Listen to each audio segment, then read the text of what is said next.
नमस्कार दोस्तों, आप देख रहे हैं स्पोर्ट्स आवर। आपके साथ मैं हूं अपूर्व मिश्रा। राजस्थान जो कि पिछला मैच बड़ी शानदार तरीके से जीती थी और उसने अपनी उम्मीदें बचा के रखी हुई थी प्लेऑफ्स के लिए, और आज की उसकी ये उम्मीद थी कि कम से कम आज का मैच जीत जाएंगे तो उम्मीदें और प्रबल हो जाएंगी, और दूसरी बात ये कि पॉइंट्स टैली में थोड़ा ऊपर हो जाएंगे। जो नीचे नीचे घूम रहे हैं उससे थोड़ा बच जाएंगे। लेकिन उन्होंने अपने पैर पर ही कुल्हाड़ी मार ली आज का मैच हार कर, क्योंकि दो बार इस मैच में ऐसा हुआ जब राजस्थान की टीम मैच जीत सकती थी, लेकिन उसने अपने हाथ में आई हुई जीत गिफ्ट कर दी, थाली में सजाकर दिल्ली को दे दी।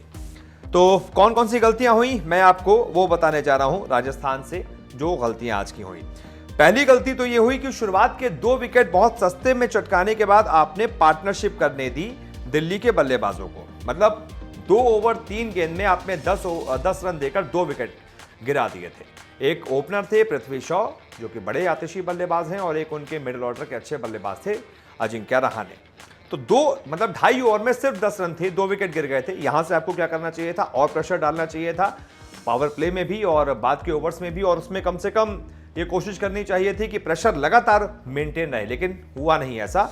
और आपने लगातार गंदी गेंदबाजी की और 11 ओवर में 90 रन तक पहुंचा दिया दिल्ली की टीम को। उसके बाद जाकर 95 के स्कोर पर, जब टीम का 95 स्कोर था, तब जाकर धवन आउट हुए, लेकिन तब तक चिड़िया खेत चुग चुकी थी। वो जो 160 का बेस बनाया था ना, वो बेस बन चुका था। तो ये सबसे बड़ी गलती हुई। इसके बाद मैं ये मानूंगा बॉलिंग में तो अच्छा किया, यानी इसके बाद पार्टनरशिप अच्छी हो रही थी और 16वें ओवर से मैच को खींचा। मैं यहां मानता हूं कि इस 10वें ओवर से लेकर 15वें ओवर के बीच में जब धवन आउट हुए, स्टोइनिस आए थे, वहां पर भी थोड़ा सा मैच खींचा जा सकता था, लेकिन बीच के कुछ 13वां ओवर, 14वां ओवर, 15 ओवर बहुत गंदे गए। क्योंकि आप ये मानकर चलिए आखिरी ओवर में तो रन बनते हैं, लेकिन आप कम से कम ये बीच के ओवर तो बचा लेते। यहां पर भी गलती हुई, तो ये दूसरी गलती हुई। यहां पर ही अगर आप प्रेशर डाल के रखते तो 161 का वो बेस नहीं बन पाता, वहां तक टीम नहीं पहुंच पाती। बल्कि 161 क्या, ये मानकर चलिए इस बेस तो बन गया था 170 से ऊपर का। वो तो आखिरी के 5 ओवर में राजस्थान ने मैच घसीट लिया था। इसके बाद आते हैं, फिर उसके बाद 5 ओवर अच्छी गेंदबाजी हुई, राजस्थान ने मैच थोड़ा सा अपनी तरफ किया। इसके बाद क्या गलती हुई, ओपनिंग पार्टनरशिप बड़ी अच्छी थी राजस्थान की, उसको आप भुना नहीं पाए। यानी कि सिर्फ 3 ओवर में 37 रन ठोक डाले थे, जब आपको 160 सिर्फ चाहिए, 162 रन चाहिए चेज में, और आपके शुरुआत में ही 3 ओवर में 37 रन आप ठोक दें आतिशी।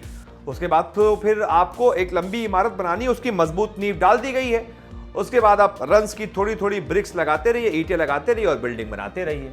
लेकिन हुआ क्या, दे दिया मैच, अपने हाथ में आया हुआ मैच दे दिया। 2 ओवर में 3 ओवर में 37 रन थे, उसके बाद फिर 40 रन पर एक विकेट गिरा। फिर बेन स्टोक्स फिर भी सेट लग रहे थे। चौथी गलती क्या थी, सेट होने के बाद मैच दे देना। बेन स्टोक्स अच्छा खासा खेल रहे थे, 10 ओवर में 86 रन बन चुके थे। जब आपके पहले 10 ओवर में 86 बन चुके हैं, सिर्फ 2 विकेट आपके गिरे हैं, 8 विकेट हाथ में है, तो यानी आखिरी के 10 ओवर में आपको कुछ 76 रन चाहिए थे। पहले के 10 ओवर में आप 86 बना चुके हैं, आखिरी के 10 ओवर में आपको कुछ 76 रन चाहिए। लेकिन हुआ क्या, आपने वो 76 भी नहीं बना पाए, आप लगातार विकेट्स देते रहे। उस समय तो उस शॉट की जरूरत भी नहीं थी जो बेन स्टोक्स ने आगे बढ़कर छक्का मारने की कोशिश की तुषार को, और वो विकेट दे बैठे। उसके बाद फिर वही बात है कि कोई और भी बल्लेबाज, 5वीं गलती यही हुई कि चलिए बेन स्टोक्स अपना काम कर गए थे, 40 से ऊपर वो रन बना गए थे। बेन स्टोक्स जब आउट हुए तब भी लगभग 58 गेंदों पर आपको 76 रनों की जरूरत थी, जो कि कुछ नहीं है T20 क्रिकेट में। जब आपके पास 7 विकेट हाथ में हो, जब आपके पास संजू सैमसन जैसा खिलाड़ी क्रीज पर हो, रियान पराग हो, रॉबिन उथप्पा हो, जोफ्रा आर्चर हो जो लंबे लंबे छक्के लगा लेते हैं, राहुल तेवतिया हो, तो इतने बड़े बड़े खिलाड़ियों के साथ भी आप वो स्कोर चेज नहीं कर पाए। उसके बाद आप लगातार धीमे खेलते गए, धीमे खेलते रहे, स्ट्रोक मेकिंग आसान थी नहीं, और आपने मैच दे दिया। तो ये 5 गलतियां रही जिसकी वजह से राजस्थान मैच हारी है। कोई और अगर गलती मैं मिस कर गया हूं तो आप मुझे बताइए, आपको क्या लगता है और कौन सी ऐसी गलती थी जिसकी वजह से राजस्थान मैच हारी। बहुत बहुत शुक्रिया इस वीडियो को देखने के लिए।